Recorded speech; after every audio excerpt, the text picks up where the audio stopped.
Ah, I see you think I am in such a condition.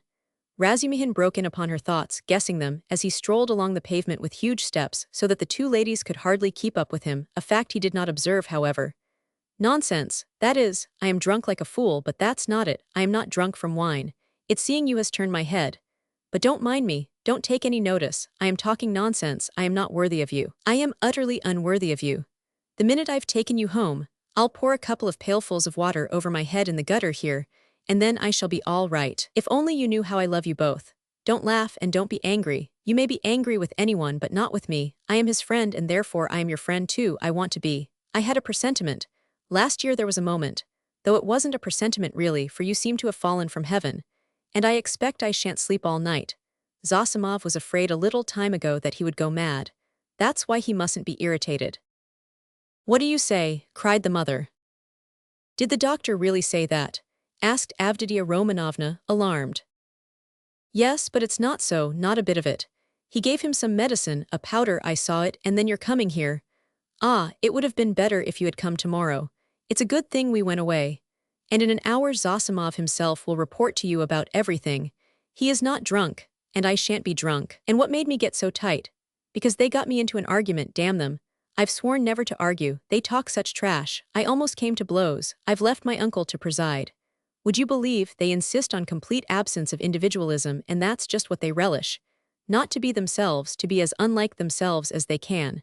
That's what they regard as the highest point of progress. If only their nonsense were their own, but as it is. Listen, Pulcheria Alexandrovna interrupted timidly, but it only added fuel to the flames. What do you think? Shouted Razumihin, louder than ever. You think I am attacking them for talking nonsense? Not a bit. I like them to talk nonsense. That's man's one privilege over all creation. Through error you come to the truth. I am a man because I err. You never reach any truth without making 14 mistakes and very likely 114. And a fine thing, too, in its way. But we can't even make mistakes on our own account. Talk nonsense, but talk your own nonsense, and I'll kiss you for it. To go wrong in one's own way is better than to go right in someone else's. In the first case, you are a man. In the second, you're no better than a bird. Truth won't escape you, but life can be cramped. There have been examples. And what are we doing now? In science, development, thought, invention, ideals, aims, liberalism, judgment, experience, and everything, we are still in the preparatory class at school. We prefer to live on other people's ideas, it's what we're used to. Am I right, am I right? Cried Razumihin, pressing and shaking the two ladies' hands. Oh mercy, I do not know, cried poor Pulcheria Alexandrovna. Yes, yes, though I don't agree with you in everything, added Avditia Romanovna earnestly and at once uttered a cry, for he squeezed her hand so painfully. Yes, you say yes. Well, after that you, he cried in a transport, you are a fount of goodness, purity, sense, and perfection. Give me your hand. You give me yours too. I want to kiss your hands here at once on my knees. And he fell on his knees on the pavement, fortunately at that time deserted. Leave off, I entreat you. What are you doing? Pulcheria Alexandrovna cried, greatly distressed. Get up, said Downia laughing, though she too was upset. Not for anything till you let me kiss your hands, that's it. Enough, I get up and will go on. I am a luckless fool, I am unworthy of you and drunk. And I am ashamed. I am not worthy to love you, but to do homage to you is the duty of every man who is not a perfect beast. And I've done homage. Here are your lodgings, and for that alone Radia was right in driving your Fyodor Petrovich away. How dare he put you in such lodgings? It's a scandal. Do you know the sort of people they take in here? And you his betrothed. You are his betrothed, yes. Well then, I'll tell you, your fiancé is a scoundrel. Excuse me, Mr. Razumihin, you are forgetting. Pulcheria Alexandrovna was beginning. Yes, you are right, I did forget myself, I am ashamed of it. Razumihin made haste to apologize. But you can't be angry with me for speaking so, for I speak sincerely and not because. That would be disgraceful, in fact not because I'm in. Well anyway, I won't say why I daren't. But we all saw today when he came in that man is not of our sort. Not because he had his hair curled at the barber's, not because he was in such a hurry to show his wit, but because he is a spy, a speculator, because he is a skinflint and a buffoon. That's evident. Do you think him clever? No, he is a fool. And is he a match for you? Good heavens, do you see, ladies? He stopped suddenly on the way upstairs to their rooms, Though all my friends there are drunk, yet they are all honest, and though we do talk a lot of trash, and I do too, yet we shall talk our way to the truth at last, for we are on the right path, while Fyodor Petrovich is not on the right path. Though I've been calling them all sorts of names just now, I do respect them all. Though I don't respect Zametov, I like him, for he is a puppy, and that bullock Zosimov because he is an honest man and knows his work. But enough, it's all said and forgiven. Is it forgiven? Well then, let's go on. I know this corridor, I've been here, there was a scandal here at number 3. Where are you here? Which number? 8. Well, lock yourselves in for the night then, don't let anybody in.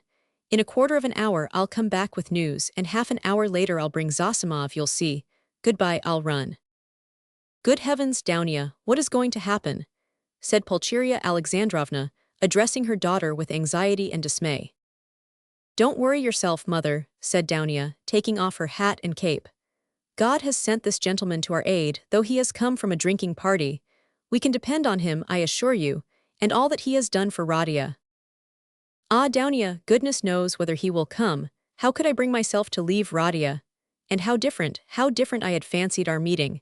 How sullen he was, as though not pleased to see us. Tears came into her eyes. No, it's not that, mother. You didn't see you were crying all the time. He is quite unhinged by serious illness, that's the reason. Ah, that illness. What will happen, what will happen? And how he talked to you, Dounia, said the mother, looking timidly at her daughter, trying to read her thoughts and already half consoled by Dounia's standing up for her brother, which meant that she had already forgiven him. I am sure he will think better of it tomorrow, she added, probing her further. And I am sure that he will say the same tomorrow.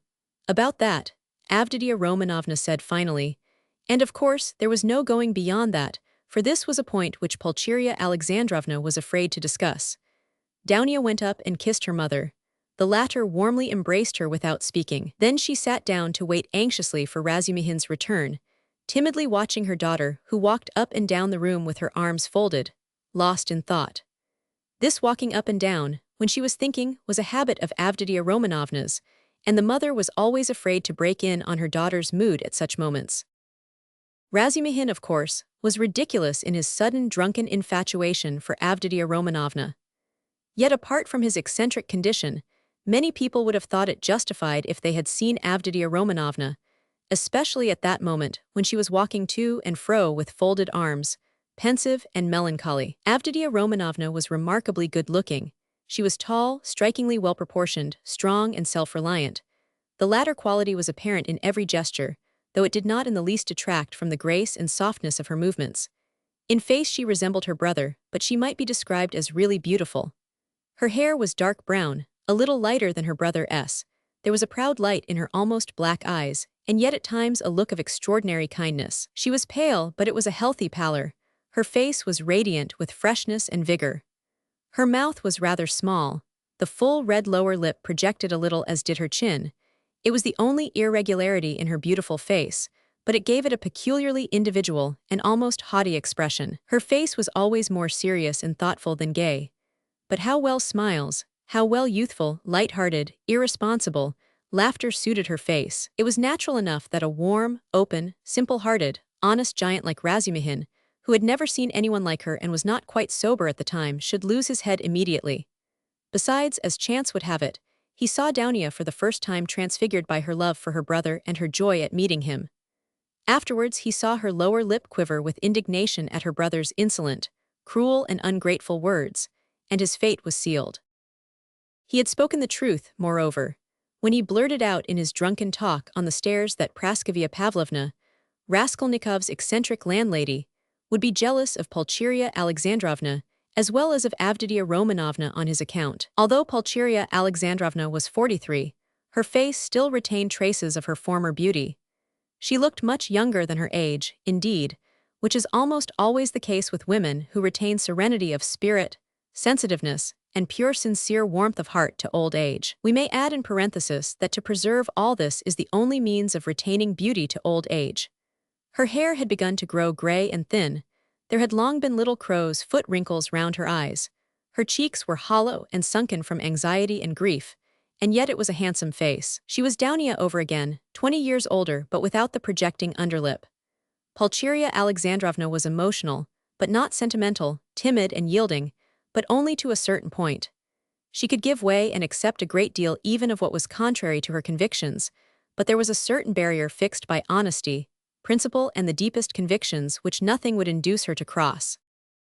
Exactly 20 minutes after Razumihin's departure, there came 2 subdued but hurried knocks at the door.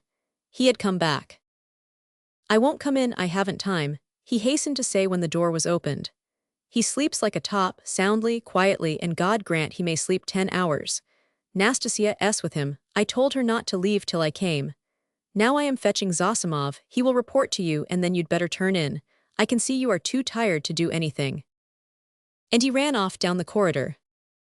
"What a very competent and devoted young man," cried Pulcheria Alexandrovna, exceedingly delighted. "He seems a splendid person," Avditia Romanovna replied with some warmth, resuming her walk up and down the room. It was nearly an hour later when they heard footsteps in the corridor and another knock at the door. Both women waited this time, completely relying on Razumihin's promise. He actually had succeeded in bringing Zosimov. Zosimov had agreed at once to desert the drinking party to go to Raskolnikov's, but he came reluctantly, and with the greatest suspicion to see the ladies, mistrusting Razumihin in his exhilarated condition. But his vanity was at once reassured and flattered. He saw that they were really expecting him as an oracle. He stayed just 10 minutes, and succeeded in completely convincing and comforting Pulcheria Alexandrovna. He spoke with marked sympathy, but with the reserve and extreme seriousness of a young doctor at an important consultation. He did not utter a word on any other subject, and did not display the slightest desire to enter into more personal relations with the 2 ladies. Remarking at his first entrance the dazzling beauty of Avditia Romanovna, he endeavored not to notice her at all during his visit, and addressed himself solely to Pulcheria Alexandrovna. All this gave him extraordinary inward satisfaction. He declared that he thought the invalid at this moment going on very satisfactorily. According to his observations, the patient's illness was due partly to his unfortunate material surroundings during the last few months, but it had partly also a moral origin, was, so to speak, the product of several material and moral influences, anxieties, apprehensions, troubles, certain ideas, and so on. Noticing stealthily that Avditia Romanovna was following his words with close attention, Zosimov allowed himself to enlarge on this theme. On Pulcheria Alexandrovna's anxiously and timidly inquiring as to some suspicion of insanity, he replied with a composed and candid smile that his words had been exaggerated, that certainly the patient had some fixed idea, something approaching a monomania. He, Zosimov, was now particularly studying this interesting branch of medicine, but that it must be recollected that until today the patient had been in delirium and that no doubt the presence of his family would have a favorable effect on his recovery and distract his mind, if only all fresh shocks can be avoided. He added significantly. Then he got up, took leave with an impressive and affable bow, while blessings, warm gratitude, and entreaties were showered upon him, and Avditia Romanovna spontaneously offered her hand to him. He went out exceedingly pleased with his visit, and still more so with himself. "We'll talk tomorrow, go to bed at once," Razumihin said in conclusion, following Zosimov out. "I'll be with you tomorrow morning as early as possible with my report." "That's a fetching little girl, Avditia Romanovna," remarked Zosimov, almost licking his lips as they both came out into the street. "Fetching, you said fetching," roared Razumihin, and he flew at Zosimov and seized him by the throat. "If you ever dare, do you understand, do you understand?" he shouted, shaking him by the collar and squeezing him against the wall. "Do you hear?" "Let me go, you drunken devil," said Zosimov, struggling, and when he had let him go, he stared at him and went off into a sudden guffaw. Razumihin stood facing him in gloomy and earnest reflection. "Of course I am an ass," he observed, somber as a storm cloud, "but still, you are another." "No, brother, not at all such another. I am not dreaming of any folly." They walked along in silence, and only when they were close to Raskolnikov's lodgings, Razumihin broke the silence in considerable anxiety. "Listen," he said, "you're a first-rate fellow, but among your other failings, you're a loose fish, that I know, and a dirty one, too. You are a feeble, nervous wretch and a mass of whims. You're getting fat and lazy and can't deny yourself anything, and I call that dirty because it leads one straight into the dirt. You've let yourself get so slack that I don't know how it is you are still a good, even a devoted doctor. You a doctor sleep on a feather bed and get up at night to your patients, In another 3 or 4 years you won't get up for your patients. But hang it all, that's not the point. You are going to spend tonight in the landlady's flat here. Hard work I've had to persuade her. And I'll be in the kitchen. So here's a chance for you to get to know her better. It's not as you think. There's not a trace of anything of the sort, brother. But I don't think. Here you have modesty, brother, silence, bashfulness, a savage virtue. And yet she's sighing and melting like wax, simply melting. Save me from her, by all that's unholy. She's most prepossessing. I'll repay you, I'll do anything. Zosimov laughed more violently than ever. Well, you are smitten, but what am I to do with her? It won't be much trouble, I assure you. Talk any rot you like to her, as long as you sit by her and talk. You're a doctor, too, try curing her of something, I swear you won't regret it. She has a piano and you know I strum a little. I have a song there, a genuine Russian one, I shed hot tears. She likes the genuine article, and well, it all began with that song. Now you're a regular performer, a Mater, a Rubinstein. I assure you, you won't regret it. But have you made her some promise? Something signed? A promise of marriage, perhaps? Nothing, absolutely nothing of the kind. Besides, she is not that sort at all. Tchebarov tried that. Well then, drop her. But I can't drop her like that. Why can't you? Well, I can't, that's all about it. There's an element of attraction here, brother. Then why have you fascinated her? I haven't fascinated her, perhaps I was fascinated myself in my folly. But she won't care a straw whether it's you or I, so long as somebody sits beside her sighing. I can't explain the position, brother. Look here, you are good at mathematics and working at it now. Begin teaching her the integral calculus. Upon my soul, I'm not joking, I'm in earnest, it'll be just the same to her. She will gaze at you and sigh for a whole year together.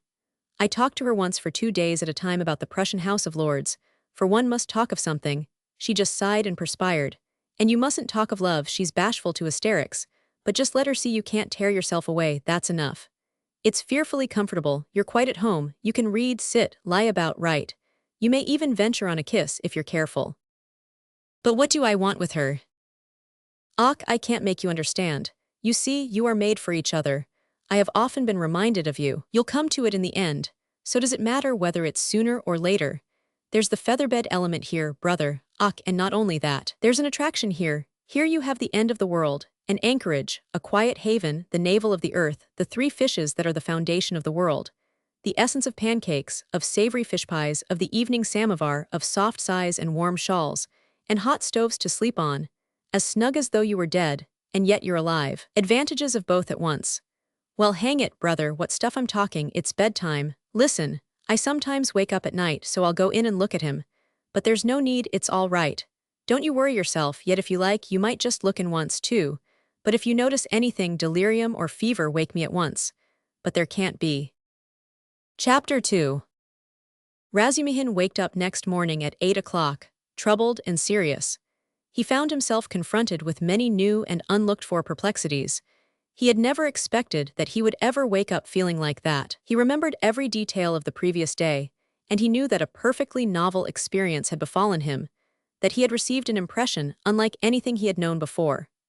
At the same time, he recognized clearly that the dream which had fired his imagination was hopelessly unattainable, so unattainable that he felt positively ashamed of it, and he hastened to pass to the other more practical cares and difficulties bequeathed him by that thrice accursed yesterday. The most awful recollection of the previous day was the way he had shown himself base and mean, not only because he had been drunk, but because he had taken advantage of the young girl's position to abuse her fiancé in his stupid jealousy, knowing nothing of their mutual relations and obligations, and next to nothing of the man himself. And what right had he to criticize him in that hasty and unguarded manner, who had asked for his opinion? Was it thinkable that such a creature as Avditia Romanovna would be marrying an unworthy man for money? So there must be something in him. The lodgings? But after all, how could he know the character of the lodgings? He was furnishing a flat. Foo, how despicable it all was. And what justification was it that he was drunk? Such a stupid excuse was even more degrading. In wine is truth, and the truth had all come out. That is, all the uncleanness of his coarse and envious heart. And would such a dream ever be permissible to him, Razumihin? What was he beside such a girl? He, the drunken, noisy braggart of last night. Was it possible to imagine so absurd and cynical a juxtaposition? Razumihin blushed desperately at the very idea, And suddenly the recollection forced itself vividly upon him of how he had said last night on the stairs that the landlady would be jealous of Avditia Romanovna. That was simply intolerable. He brought his fist down heavily on the kitchen stove, hurt his hand, and sent one of the bricks flying. Of course, he muttered to himself a minute later with a feeling of self-abasement, of course, all these infamies can never be wiped out or smoothed over. And so it's useless even to think of it, and I must go to them in silence and do my duty. In silence, too, and not ask forgiveness and say nothing, for all is lost now.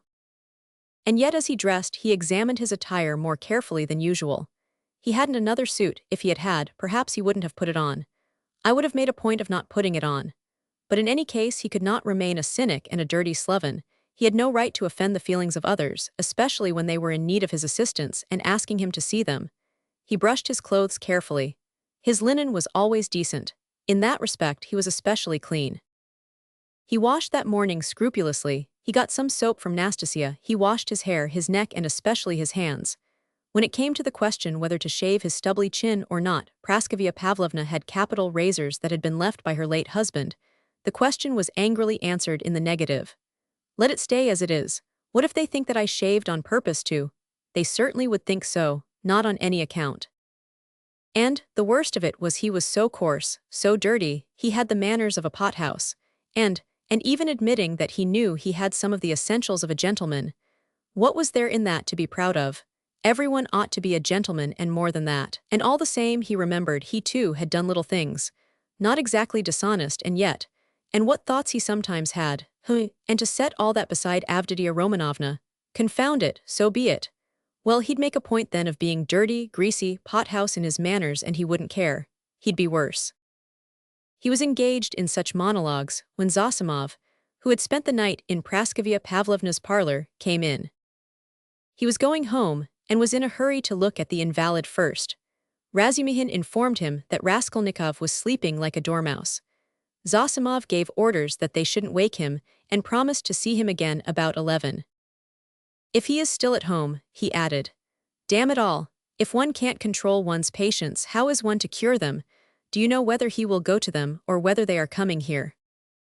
They are coming, I think, said Razumihin, understanding the object of the question, and they will discuss their family affairs, no doubt. I'll be off. You, as the doctor, have more right to be here than I. But I am not a father confessor. I shall come and go away. I've plenty to do besides looking after them. One thing worries me, interposed Razumihin, frowning. On the way home I talked a lot of drunken nonsense to him, all sorts of things, and amongst them that you were afraid that he might become insane. You told the ladies so too. I know it was stupid. You may beat me if you like. Did you think so seriously? That's nonsense, I tell you. How could I think it seriously? You yourself described him as a monomaniac when you fetched me to him, and we added fuel to the fire yesterday. You did, that is, with your story about the painter. It was a nice conversation when he was, perhaps, mad on that very point. If only I'd known what happened then at the police station and that some wretch had insulted him with this suspicion, I would not have allowed that conversation yesterday. These monomaniacs will make a mountain out of a molehill, and see their fancies as solid realities. As far as I remember, it was Zamitov's story that cleared up half the mystery, to my mind. Why, I know one case in which a hypochondriac, a man of 40, cut the throat of a little boy of 8, because he couldn't endure the jokes he made every day at table.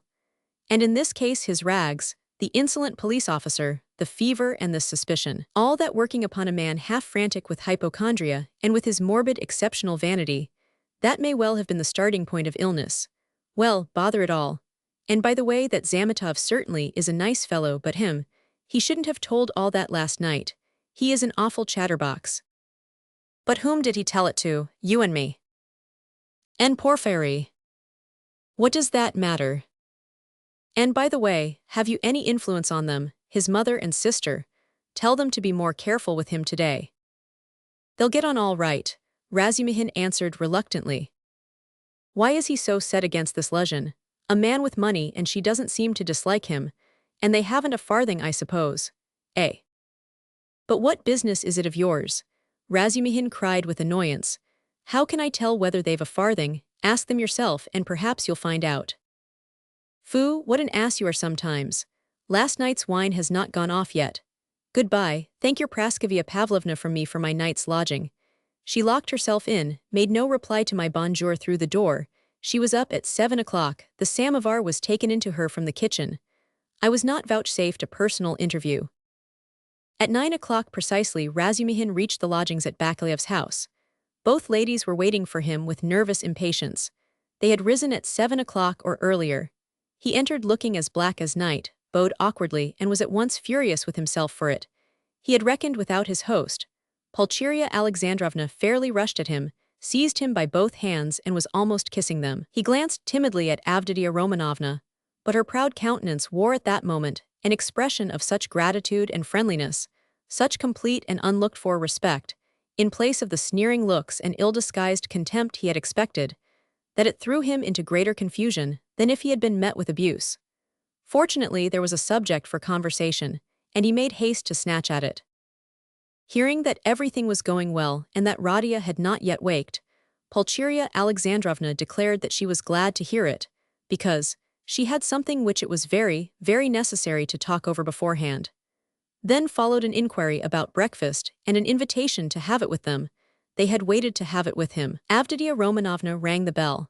It was answered by a ragged, dirty waiter, and they asked him to bring tea, which was served at last, but in such a dirty and disorderly way that the ladies were ashamed.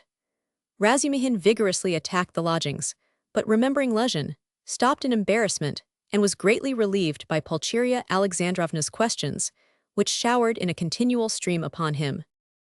He talked for 3/4 of an hour, being constantly interrupted by their questions, and succeeded in describing to them all the most important facts he knew of the last year of Raskolnikov's life, concluding with a circumstantial account of his illness. He omitted, however, many things, which were better omitted, including the scene at the police station with all its consequences.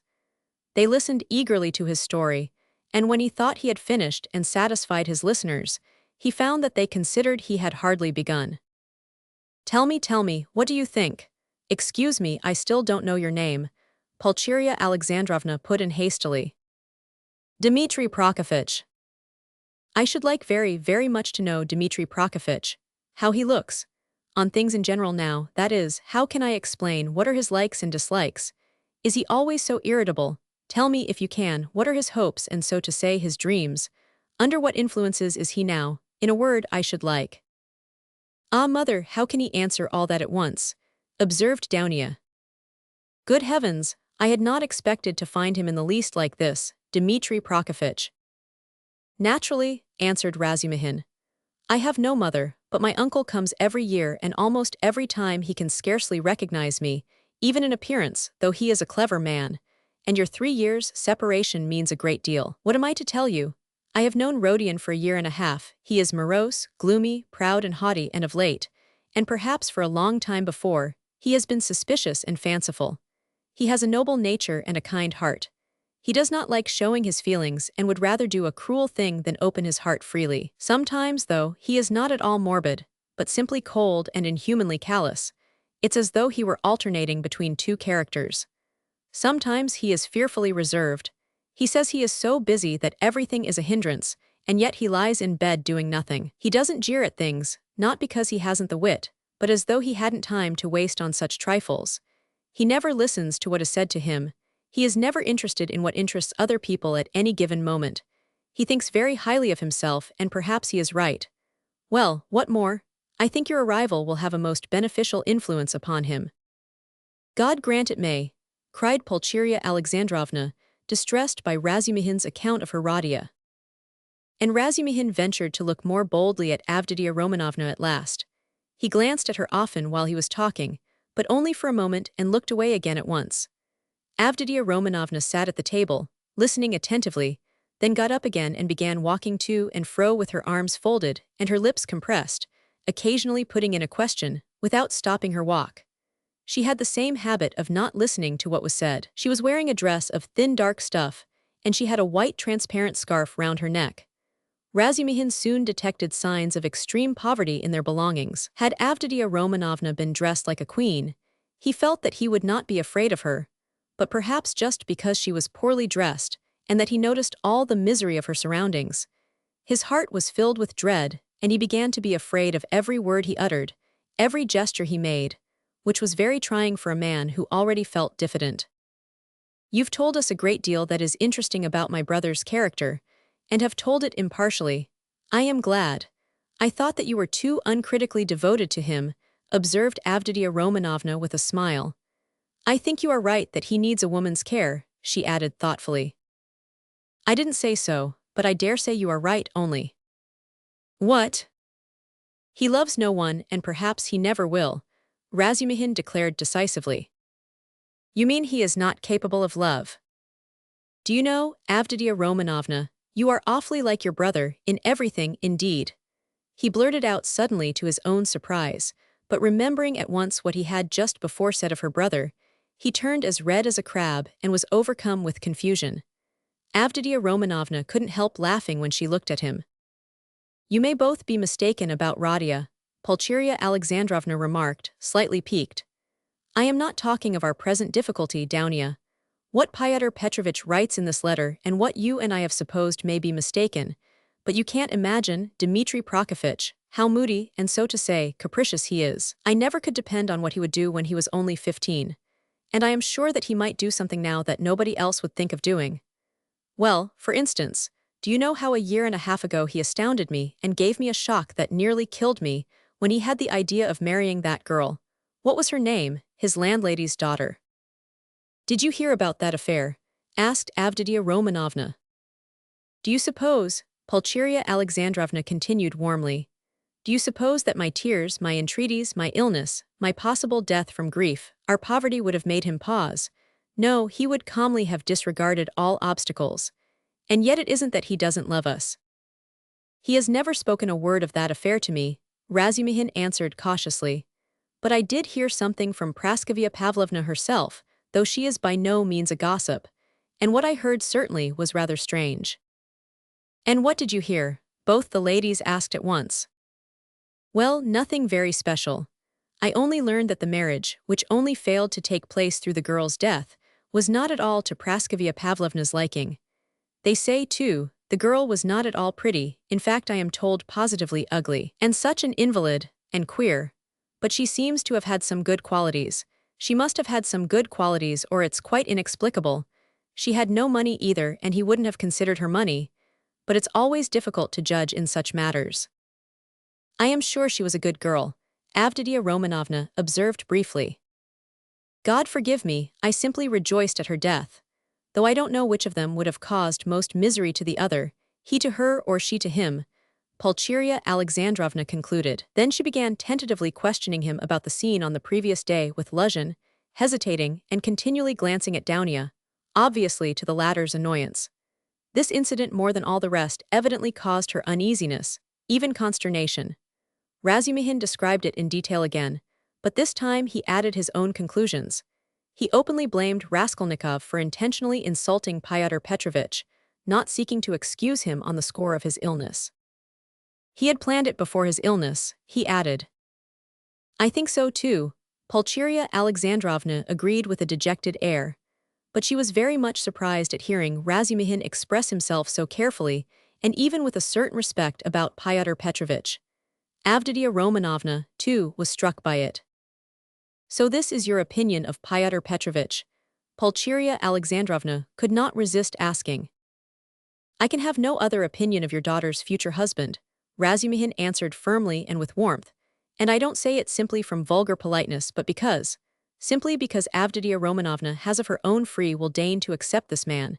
If I spoke so rudely of him last night, it was because I was disgustingly drunk and mad besides. Yes, mad, crazy, I lost my head completely. And this morning I am ashamed of it. He crimsoned and ceased speaking. Avditia Romanovna flushed, but did not break the silence. She had not uttered a word from the moment they began to speak of Luzhin. Without her support, Pulcheria Alexandrovna obviously did not know what to do. At last, faltering and continually glancing at her daughter, she confessed that she was exceedingly worried by one circumstance.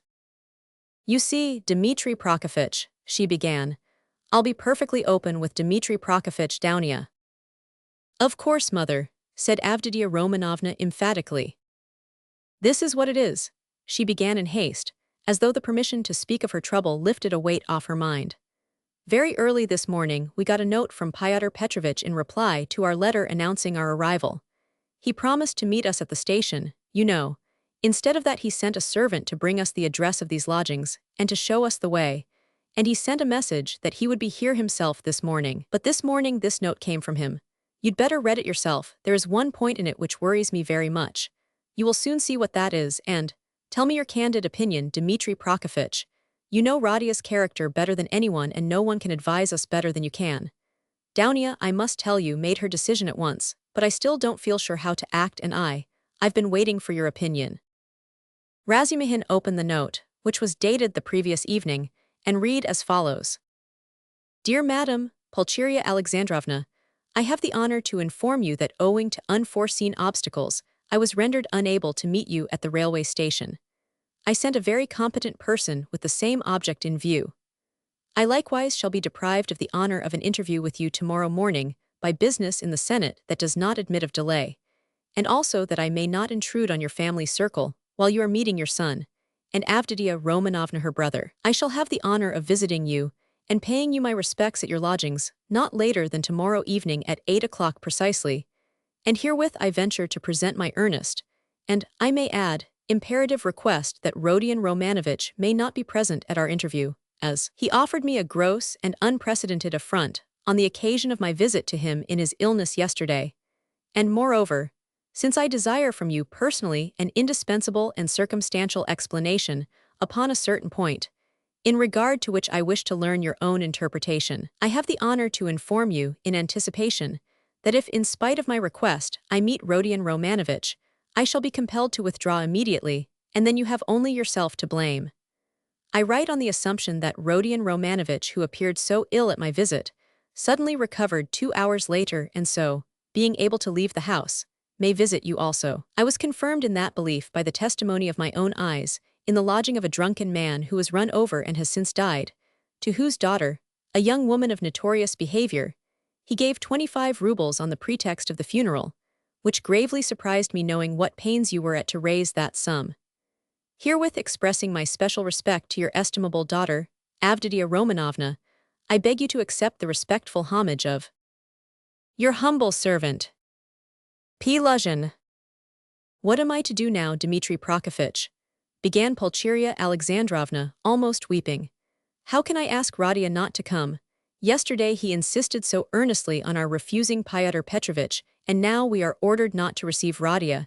He will come on purpose if he knows, and what will happen then? Act on Avditia Romanovna's decision, Razumihin answered calmly at once. Oh dear me, she says.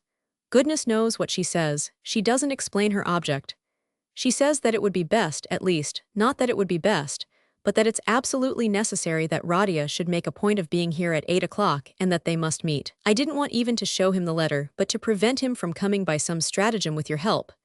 Because he is so irritable. Besides, I don't understand about that drunkard who died and that daughter, and how he could have given the daughter all the money. Which cost you such sacrifice, mother, put in Avditia Romanovna. He was not himself yesterday, Razumihin said thoughtfully. If you only knew what he was up to in a restaurant yesterday, though there was sense in it too. He did say something as we were going home yesterday evening about a dead man and a girl, but I didn't understand a word. But last night I myself. The best thing, mother, will be for us to go to him ourselves, and there I assure you we shall see at once what's to be done. Besides, it's getting late, good heavens, it's past 10, she cried, looking at a splendid gold enameled watch which hung round her neck on a thin Venetian chain and looked entirely out of keeping with the rest of her dress. A present from her fiancé, thought Razumihin. We must start, Daunia, we must start, her mother cried in a flutter. He will be thinking we are still angry after yesterday from our coming so late, merciful heavens. While she said this, she was hurriedly putting on her hat and mantle. Daunia, too, put on her things. Her gloves, as Razumihin noticed, were not merely shabby but had holes in them, and yet this evident poverty gave the two ladies an air of special dignity, which is always found in people who know how to wear poor clothes.